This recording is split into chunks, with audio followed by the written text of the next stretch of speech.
In today's video, I'm going to teach you how to create lookup filters in Salesforce. First, sign into your Salesforce org and head to the Lightning Experience homepage.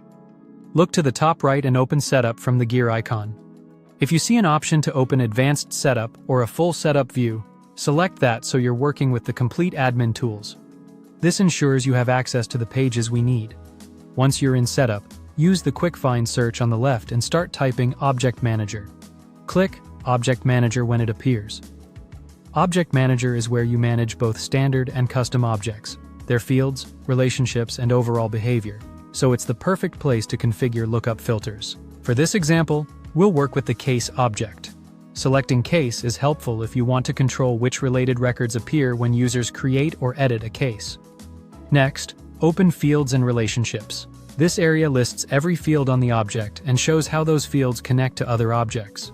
We're going to focus on the standard account lookup, so click Account Name. This field links a case to an account and is a common place to apply a lookup filter to keep your data clean and relevant. Click Edit to adjust the field's settings. On the Edit page, you'll see options that support both lookup behavior and governance. Choose a data owner setting appropriate for your organization. Selecting a data owner helps establish accountability for the data tied to this lookup and can support downstream auditing or visibility decisions. Next, set the field usage and, in this example, choose Public.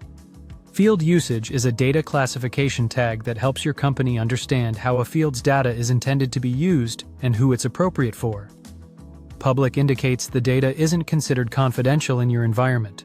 Then, for compliance categorization, choose GDPR.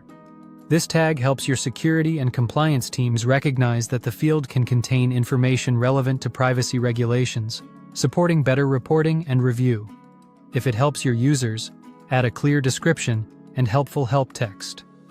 A concise description tells admins why this field is configured the way it is, and help text gives end users guidance directly on the page, reducing confusion and support requests. When everything looks good, click Save. Your account lookup on case now reflects the settings you configured, supporting cleaner relationships and stronger governance. As a best practice, test your changes in a sandbox first, and verify that the lookup behaves as intended for typical users. Thanks for watching, and don't forget to subscribe for more.